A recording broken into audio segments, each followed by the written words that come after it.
नमस्कार। तो इस समय महाराष्ट्र में सभी राजनीतिक पार्टियां इस बात पर जोर दे रही हैं कि आखिर महाराष्ट्र में अच्छा प्रदर्शन किस प्रकार किया जाए और अपनी सरकार को महाराष्ट्र में कायम कैसे किया जाए, अपनी सरकार को किस प्रकार लाया जाए। उसमें कई सारे हमारे सामने ओपिनियन पोल भी आने शुरू हो गए हैं। पता होगा आपको 13 नवंबर और 20 नवंबर के दिन तो झारखंड में चुनाव होने वाले हैं और सिर्फ 20 नवंबर को पूरे महाराष्ट्र में इलेक्शन होंगे और 23 नवंबर को रिजल्ट हमारे सामने होगा।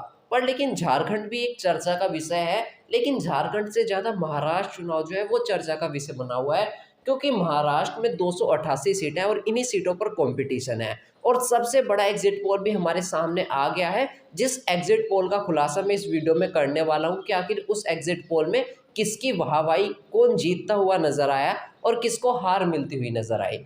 तो महायुति और महाविकास अघाड़ी दोनों पार्टियों के बीच में महाराष्ट्र में इलेक्शन है। महायुति जिसमें बीजेपी शामिल है, बीजेपी के नेतृत्व वाली पार्टी है, और महाविकास अघाड़ी जो कि कांग्रेस के नेतृत्व वाली पार्टी है। दोनों के बीच में इस समय कंपटीशन है कि कौन अच्छा प्रदर्शन करेगा और कौन अपनी सत्ता लेकर के आएगा। उस ओपिनियन पोल का नतीजा मैं आप लोगों के सामने लेकर आता हूं। BJP IT cell head Amit Malviya ने भी इसको शेयर करा है। तो दरअसल इस ओपिनियन पोल के मुताबिक IANS नाम से, मेटराइज नाम से ओपिनियन पोल है। इस ओपिनियन पोल के मुताबिक महायुति को तो पूरे 47% वोट यानी 145 से 165 सीटों के बीच मिलने वाले हैं। 47% वोट और 145 से 165 के बीच सीटें। बात करें दूसरी पार्टी महाविकास अघाड़ी यानी MVA के बारे में, 41% वोट इनको मिलने वाले हैं और 106 से 126 सीटें मिलने का अनुमान लगाया जा रहा है। 41% वोट और 106 से 126 के बीच में सीटें दिखाई जा रही हैं। यानी कि कुल मिलाकर के आप यहाँ पर गौर करोगे तो महायुति सरकार को जीत मिलती हुई नजर आ रही है इस ओपिनियन पोल के मुताबिक। IANS मेट्राइज नाम से ओपिनियन पोल, और इसमें महायुति सरकार को जीत मिलती हुई नजर आ रही है।